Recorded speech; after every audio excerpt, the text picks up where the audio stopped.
Este óleo representa uma grande esperança para muita gente. A cannabis mudou a minha casa.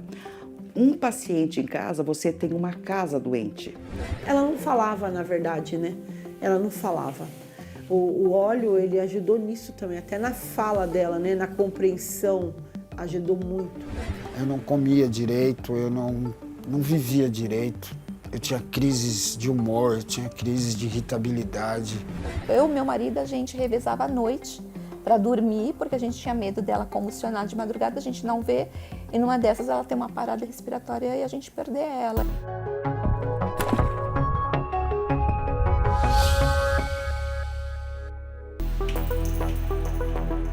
O óleo de canabidiol foi o caminho terapêutico escolhido pela Catiele e o Norberto, as primeiras pessoas no Brasil que conseguiram, na justiça, autorização para importar um medicamento à base de CBD.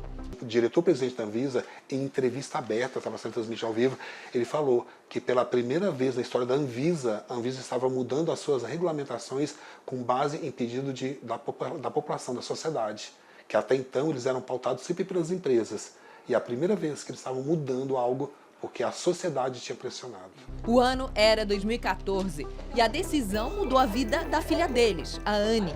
A primeira dose foi bastante marcante quando a gente deu, porque assim, a Anne estava estava afundando, né? Ela estava perdendo tudo, né? Em 4 meses de uma criança que já falava um pouquinho, emitia as palavras, andava sozinha, ela simplesmente perdeu tudo. Então, assim, nosso desespero era muito grande. Então, quando a gente deu essa primeira dose, a gente não conseguia conversar. A gente só chorava, porque, assim, não tinha mais o que fazer. Quando o canabidiol acabou, em menos de uma semana, ela voltou a ter 60 crises todas as semanas. Então, assim, isso praticamente consolidou qualquer dúvida que a gente pudesse ter, que era o canabidiol que estava, de fato, conseguindo controlar as crises convulsivas da Anne.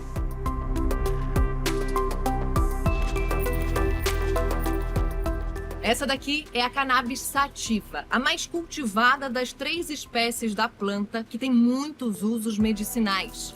Ela é cercada de polêmicas porque é muito associada ao uso adulto. Depois de seca, dá para fazer cigarros de maconha com ela. Mas aqui o objetivo é diferente, é muito saudável. As pessoas confundem muito isso, acham que cannabis é uma só, que maconha é uma só, tudo é igual. Não é. Essa planta tem mais de 450 formas de ser utilizada. Agora ela está de fato entrando na farmacopeia de novo, porque ela já foi considerada remédio antigamente. Então é a história. A cannabis tem muitos princípios ativos, entre eles o CBD, conhecido como canabidiol, que é o mais usado em tratamentos de saúde, e o THC, psicoativo, que age no cérebro. Mas o THC também é muito usado pela medicina, principalmente para pacientes em condições mais graves. O corpo humano produz canabinoides naturalmente e nós temos receptores que identificam e processam os compostos da cannabis. São neurotransmissores responsáveis por regular dor, inflamação, apetite, sono, humor, estresse e memória. Mas quando esse sistema está desregulado, é preciso procurar do lado de fora. No nosso corpo, dentro, nós temos os endo, de dentro. E a planta, ela é exo, fora, ou fitocannabinoide. E a hora que você tem uma deficiência de seus endocannabinoides, você pode apresentar algum tipo de enfermidade. Então o teu nível está mais baixo de endocannabinoide. E o que você faz? Você usa o fito, usa a planta para aumentar e deixar de ter, por exemplo, ansiedade. Aqui no Brasil, o uso recreativo e a venda da maconha são proibidos desde 1830. O uso medicinal foi liberado pela Anvisa em 2015, que levou em conta a pressão da sociedade. E a luta de quem buscava tratamento com cannabis mudou a lei do nosso país. Em 2015, a Anvisa autorizou 850 importações de produtos derivados de cannabis. E já no ano passado, esse número ele cresceu para mais de 80 mil autorizações. Hoje, a gente tem mais de 220 mil autorizações de importações emitidas para pacientes. E hoje a gente conta com um procedimento automático de autorização para a maioria dos casos, tá? Não são todos, mas nós temos hoje publicado no site da Anvisa uma lista de produtos que são mais comumente solicitados. Então, nós fomos observando que eles se repetiam, já tínhamos observado que eram produtos legais, né, legítimos. Então, a gente publicou essa lista no site para que as pessoas pudessem saber também. Então, se o médico prescrever algum desses produtos, a gente tem mais de 500 produtos nesse site, a autorização dela sai na hora, no mesmo momento em que ela solicita. Ela olhou no mundo as evidências científicas, práticas globais também de outros países e a necessidade dos pacientes no Brasil. Preços altos e preconceito. Essas são as maiores barreiras para a popularização do uso da cannabis. Mas isso está mudando. Você não sabe nem por quê, mas você já tem preconceito. É maconha, maconha do diabo. É assim. Daí você vai conversando para a pessoa tirar o preconceito. Por quê? Porque eu sei que um dia eu tive preconceito. O que você pensava? Não pensava nada, eu pensava que era uma droga. E como que eu ia dar uma droga para ela? Sendo que pela minha cabeça nem passava, né? Que hoje é totalmente diferente. Que o que ela tomava era mais droga. Aos poucos, os relatos sobre os benefícios do medicamento foram mudando a percepção das pessoas. Ela não falava, na verdade, né? Ela não falava. O óleo, ele ajudou nisso também, até na fala dela, né? Na compreensão, ajudou muito. A procura pelo óleo de cannabis só aumenta no Brasil. Segundo dados da Associação Brasileira da Indústria de Canabinoides, as vendas cresceram 201% em comparação com o mesmo período do ano passado. Uma plantação de cannabis. São 2.000 pés. No meio da cidade, o que pode parecer um crime é, na verdade, um cultivo aprovado pela Justiça e controlado por uma associação. Existem mais de 100 associações canábicas legalizadas no Brasil, como essa, que tem autorização de cultivo, extração de óleo e programas de assistência social, são apenas 10. Mas todas facilitam a vida de quem precisa fazer um tratamento com cannabis. A Flor da Vida, que fica em Franca, no interior de São Paulo, beneficia 10.000 pessoas. Não é que a cannabis é a cura para as patologias, mas ela auxilia tanto no dia a dia das pessoas, que é o que as mães das crianças e o que está doente mais procura, que é autonomia e qualidade de vida. As associações canábicas ajudaram a baratear o óleo, mas são muitos os casos de pessoas que decidem infringir a lei para fazer o próprio medicamento. O Rodrigo acabou preso por tráfico. Com dores crônicas fortíssimas, ele começou a plantar e a extrair o óleo em casa sem ter a autorização da Justiça. E agora, se você tivesse que dar um recado, um conselho para quem precisa da medicação que nem você diria para a pessoa se precaver? Busque um advogado, eu acho que é a melhor coisa. Antes de começar a fazer curso, antes de plantar qualquer semente, antes de tudo, fazer a documentação jurídica. Levei muita sorte do juiz me ouvir no dia seguinte e me liberar. Rodrigo foi solto depois de comprovar que planta só para produzir o próprio medicamento. Falta muita informação, porque pra gente que é paciente, eu sempre fui orientado a importar a semente, a comprar, a plantar, a ter o meu próprio óleo. Mas juridicamente isso é tudo proibido. A maioria das associações começou com a luta de mães em busca de tratamento para os filhos. Essa estufa é da Cultive. A fundadora é a Cidinha, mãe da Clara, que nasceu com síndrome de Dravet. A doença causa crises de epilepsia recorrentes e de difícil controle em crianças. A busca de uma mãe sempre é a cura. Mas enquanto não tinha cura, eu falei, eu quero o alívio. E o único alívio que eu achei foi realmente na cannabis. E quando você descobriu que a cannabis poderia ser um alívio para a Cacá, você toparia qualquer coisa para ter a planta? Quando você está com um filho que a qualquer momento você pode perder, você não liga para proibição, para lei, nada. Não tem outra coisa de você ter medo, né? A perda de um filho... Eu nunca quero passar por isso, então assim, o maior medo era perder ela. Agora, ser presa, eu tinha tudo como provar o porquê que eu estava fazendo isso, então nunca acreditei que eu pudesse ser presa. Antes da cannabis era só internação, a gente não tinha vida social, nada disso. Depois que veio a cannabis... Fica calma. Cá, você é muito fofa.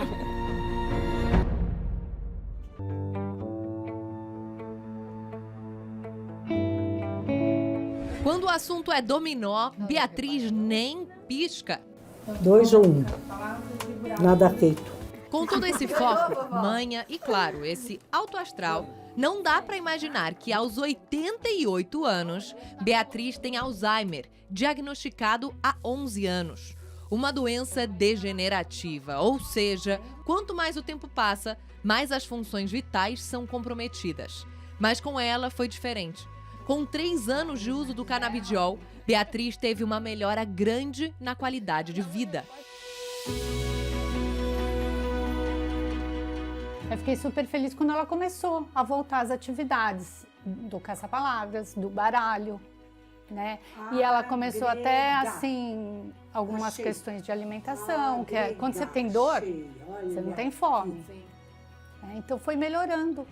Quando a gente começa a olhar assim quais são, né, as indicações dos canabinoides, né, e tá lá epilepsia, ansiedade, depressão, transtornos do movimento, né, Parkinson, tremor essencial, sintomas relacionados ao Alzheimer, déficit de atenção, a impressão que dá que aquilo que serve para tudo não serve para nada. E isso não é uma verdade no que se fala dos canabinoides. Eles agem trazendo o equilíbrio ao corpo. As 2 filhas deste casal sofriam com convulsões graves desde bebês. Isabela tem paralisia cerebral. Isadora é autista. Isadora, ela tinha 90 crises, já chegou a ter 98 num dia. E a Isabela, quando ela tem as crises, ela chega a ficar 1 hora tendo crise direto. Foi como última tentativa que a Andréia deu o óleo à base de maconha às filhas. Na verdade, eu nem sabia que maconha e cannabis era a mesma coisa, né? Eu acho assim, que é ignorância. Do mesmo jeito que a cannabis libertou as minhas filhas dessas epilepsias e de toda essa questão, me libertou dessa ignorância, porque eu acho que o conhecimento é tudo, né? Isso foi há 3 anos e agora tudo mudou. A Isadora, que nem falava, está aprendendo a escrever e perdeu a timidez. Olha quem acordou. A Isabela começou a dar os primeiros passos. Você vai? Que nem minha esposa fala, falta arroz e feijão, menos o óleo. Verdade. Por se tratar de uma matéria-prima proibida no Brasil, só há 3 formas de conseguir remédios à base de cannabis legalmente. Pode-se comprar nas farmácias, entre os 25 produtos liberados pela Anvisa. É preciso uma receita de uso controlado, além de uma declaração de responsabilidade assinada pelo médico e pelo paciente, com autorização da Anvisa. Outra forma é importando com uma prescrição médica e autorização da Anvisa. E também através das associações. A Acura, em São Paulo, é uma associação educativa. Uma coisa que a gente precisa deixar claro é que tanto o THC quanto o CBD ou CBG, todos os canabinoides são medicinais. Tá? Tudo depende do caso do paciente e dessa relação médico-paciente. Existem algumas pessoas que podem ter uma sensibilidade maior ou menor a um canabinoide, assim como pessoas têm sensibilidade à aspirina e podem acabar tendo um prejuízo sério de saúde com isso. Não é para todo mundo e nada é para todo mundo. O acesso a remédios como este esbarra num obstáculo muito grande, o preconceito. Tem médicos que, mesmo com tantos estudos clínicos e científicos, tantos casos de sucesso e evidências, são resistentes a prescrever. Mas é sempre bom lembrar que é um fitoterápico, ou seja, feito de plantas. A gente tem uma questão política, né? Porque a gente sabe que a cannabis é uma planta que ela tem um uso adulto também, né? Mas a gente tem diversos outros medicamentos, por exemplo, o álcool é um ótimo exemplo disso. Cana-de-açúcar você faz o açúcar e você faz o álcool. Na indústria farmacêutica você tem diversos medicamentos que vão ter interação com o álcool, né? E o álcool também serve para a pessoa beber bastante, bater o carro ou fazer besteira, né? A gente tem que sempre saber usar com moderação. Então funciona do mesmo jeito. E como que a gente combate o preconceito? Trazendo esse diálogo, trazendo esse debate, trazendo as evidências científicas, porque a gente não tem compromisso com o erro e queremos o melhor para o paciente. Então, preconceito, só vejo isso.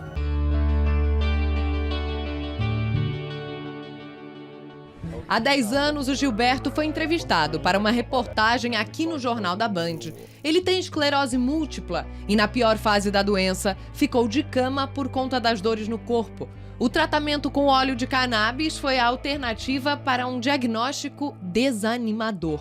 Todos os neurologistas foram muito confusos, né? Inclusive um falou que eu não teria mais do que 6 anos de vida útil, né? Que fala que a esclerose múltipla não mata, mas ela acama a pessoa, né? E comecei a pesquisar sobre isso na internet. E logo de cara, no começo da pesquisa, eu me deparei com a maconha sendo usada em vários países e muitos resultados promissores, né? Gilberto continua tomando um medicamento específico para conter a esclerose. A gente via a maconha como uma substância maléfica, né? Não tinha visão como planta, né? A hora que eu comecei a ver como uma planta, falei, nossa, não é possível que me enganaram desse jeito, todas as pessoas têm que saber disso. O ativismo de pessoas como Gilberto tem dado resultados. Mais de 250 mil brasileiros já fazem tratamentos com o medicamento. É fundamental que cada vez mais, né, a academia, as empresas, os governantes possam de alguma maneira fazer esse processo de informação, de educação. Os produtos à base da cannabis devem movimentar 655 milhões de reais ainda este ano. Mas o potencial é gigantesco. Poderia chegar a quase 10 bilhões de reais por ano só no Brasil. Esse ano, todo mês é recorde. Todo mês. Todo mês que a gente olha, a gente fecha a conta e fala, recorde. Recorde de quê? De lucro? De vendas? De procura? Tamanho de mercado e número de pacientes. Fora isso, tem a arrecadação de impostos, que dentro da indústria da saúde é muito grande. Então isso podia ser redirecionado para a educação, para o próprio SUS, para uma série de coisas. O que ainda segura a expansão desse mercado é o preço, já que empresas não podem cultivar cannabis aqui e dependemos da importação. Sem a matéria-prima, é muito difícil a gente conseguir desenvolver uma cadeia completa de produtiva com um objetivo final muito claro, que é de entregar um produto com qualidade, com um custo mais acessível para o paciente. Mesmo sem uma regulamentação ampla, o Brasil já tem mais de 100 empresas que atuam no mercado da cannabis. Hoje, o mercado do Brasil você tem um oceano para nadar ainda, né? A gente é muito pequeno perto do mundo inteiro, mas a gente acredita muito no nosso potencial, né? Você vê os Estados Unidos, o Canadá, cada vez mais crescendo nesse mercado. E eu acho que um dia a gente vai chegar nesse ponto. Acreditando nisso, o Marcel fundou uma startup que investe em iniciativas no setor da cannabis.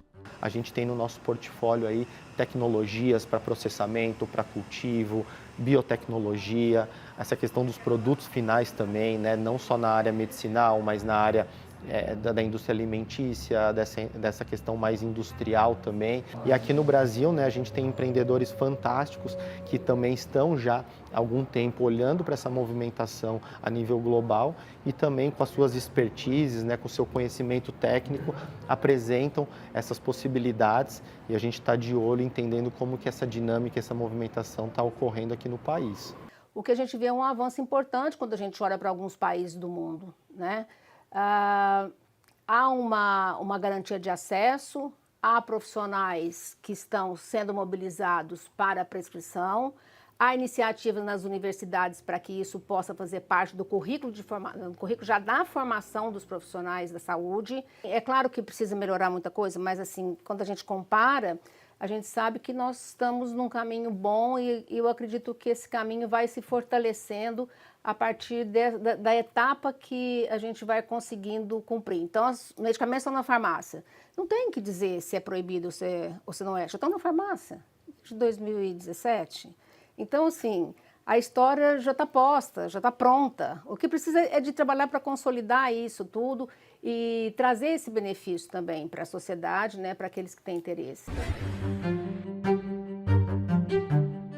As discussões para os avanços estão na mesa. Empresas, associações, médicos, políticos, pacientes, todos estão envolvidos em busca de uma regulamentação mais clara.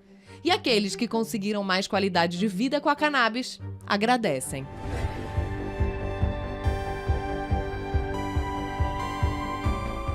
Eu não comia direito, eu não vivia direito. Eu deveria ter uma associação em cada bairro. Melhor que isso. Associação só para promover, para ensinar o povo. Mas que o SUS tivesse. Antes de julgar, tem que prestar atenção, ouvirem e ler, e se informar. A cannabis é um assunto muito polêmico. Para algumas pessoas traz muita dor, mas para outras pessoas é um alívio enorme. Melhorou a coordenação motora dela, ela pinta a unha sozinha, ela tira o borrão sozinha. Isso era impossível antes. Hoje ela corre, pula corda, sobe e desce escada sozinha. São pequenas vitórias todos os dias. Pequenas vitórias todos os dias. Eu falo assim, viva a cannabis medicinal, que fez as minhas filhas terem uma qualidade de vida, né? Vai, Tia.